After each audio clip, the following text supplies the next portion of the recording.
Hola, vamos a explicar el apartado 7.2, Plan de Prevención. Bueno, de conformidad con la Ley de Prevención de Riesgos Laborales, pues los principios generales de prevención en materia de seguridad y salud previstos en el artículo 15 deberán ser tomados en consideración por el técnico proyectista en la fase de concesión, estudio y elaboración del proyecto de obra y en particular al tomar las decisiones constructivas, técnicas y de organización con el fin de planificar los distintos trabajos o fases de trabajo que se desarrollen simultáneamente y también al estimar la duración requerida.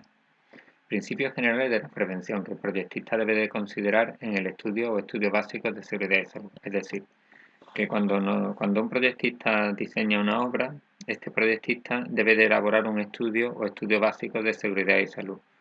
Y teniendo en cuenta, como se dice aquí, en las decisiones constructivas y técnicas o en la duración de la fase de ejecución de cada una de las partes que constituye la obra, lo que nos dice el Real Decreto 1627 del 97 es que para elaborar ese estudio o estudio básico, el proyectista tenga en mente los siguientes apartados. Primero, evitar los riesgos. Segundo, evaluar los riesgos que no se pueden evitar. Tercero, combatir los riesgos en su origen.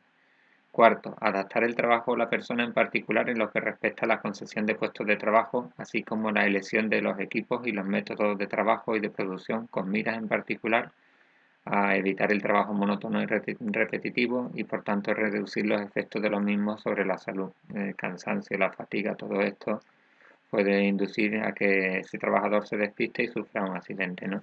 Tener en cuenta la evolución de la técnica, sustituir lo peligroso por lo que entrañe poco o ningún peligro. Planificar la prevención buscando un conjunto coherente que integre en ella la técnica, la organización del trabajo, las condiciones del trabajo, las relaciones sociales y la influencia de los factores ambientales en el trabajo. Adoptar medidas que antepongan la protección colectiva o la individual. Dar las debidas instrucciones a los trabajadores. Pongamos que si tú tienes una parte eléctrica que está activa y tú eso lo apantallas, evitando que una persona pueda tocar esas partes activas, estás anteponiendo la protección colectiva a la individual. Si tú tienes algo peligroso, por ejemplo, que cuando estás izando una carga con una grúa torre, puede haber un desprendimiento de esa carga y aplastar a alguien que está debajo, pues lo que tienes que hacer es acotar la zona en la cual se desplaza esa carga para que nadie pueda acceder a ella y así estás evitando, sustituyendo lo peligroso por algo que entraña poco o ningún riesgo, ¿no? Es decir, que son anteponer siempre las medidas de protección colectiva a las individuales. La red de seguridad que se pone en los edificios conforme cada dos plantas conforme se va construyendo tiene la doble misión. Si un trabajador se cae, caería a la red y no al vacío. Segundo, si un objeto cae, es atrapado por la red y se evita que pueda golpear a alguien que esté transitando por debajo. Entonces, estas son las medidas que tiene en mente el técnico proyectista cuando está desarrollando o elaborando un estudio básico de seguridad y salud. ¿Vale?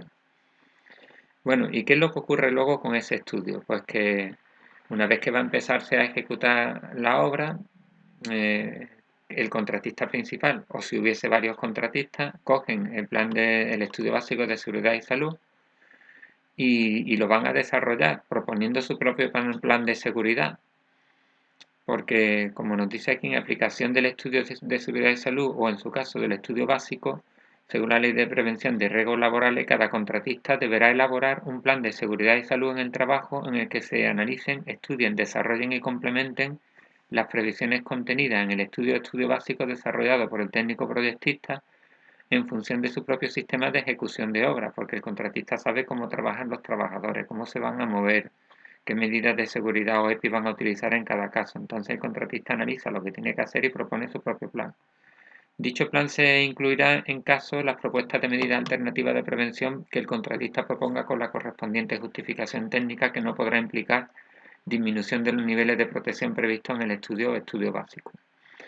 Aprobación del plan de seguridad y salud de cada contratista por el coordinador de seguridad y salud de la obra. Bueno, el artículo 3.2 del Real Decreto 1627 del 97 queda establecido que cuando en la ejecución de obra intervenga más de una empresa o empresa y trabajadores autónomos o diversos trabajadores autónomos, el promotor antes del inicio de los trabajos, que sería la empresa constructora, ¿no?, o la inmobiliaria, ¿no?, o tan pronto como se constante dicha circunstancia, designará un coordinador en materia de seguridad y salud durante la ejecución de obra. Es decir, que sin una ejecución de obra intervienen diferentes trabajadores autónomos o varios contratistas, entonces tiene que haber por obligación un coordinador en materia de seguridad y salud. Si no se dan estas condiciones, si solo hay un contratista, si no intervienen autónomos, entonces eso ya veremos que lo ocurre más adelante, que como nos dice aquí, cuando no sea necesaria la designación del coordinador, las funciones que se le atribuyen en los párrafos anteriores serán asumidas por la dirección facultativa de la obra. ¿Y quién es la dirección facultativa de la obra? Voy a poner aquí ingeniero o arquitecto, director de obra, para que os quede claro que eso es así, porque yo comprendo que hay cosas que vosotros todavía no sabéis. Bien, ¿cuáles son las funciones del coordinador en materia de seguridad y salud? Ojo, o cuáles son las funciones que llevaría a cabo directamente la dirección facultativa si no hay coordinador en materia de seguridad y salud. Pues son las que vienen aquí. Como nos dice aquí, coordinar la aplicación de los principios generales de la prevención y de la seguridad, al tomar las decisiones técnicas de organización para planificar los trabajos o fases en que se vayan a desarrollar sucesivamente las tareas de la obra, ¿no? O al estimar la duración requerida para la ejecución de estos trabajos o fases. Coordinar las actividades de la obra para garantizar que los contratistas y subcontratistas y los trabajadores autónomos apliquen de manera coherente y responsable los principios de acción preventiva, es decir, que conozcan el plan, que conozcan cómo deben de actuar en la obra, los medios de protección generales y colectivos y los propios que deben de usar, ¿no?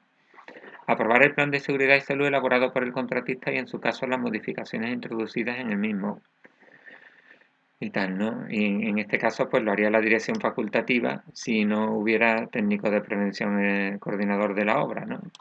Como hemos dicho antes, ¿no?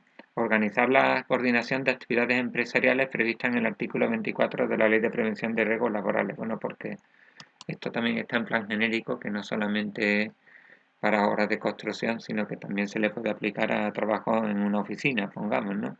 Coordinar las acciones y funciones del control de aplicación correcta de los métodos de trabajo y adoptar las medidas necesarias para que las personas puedan acceder a la obra y tal, en condiciones de seguridad, ¿no?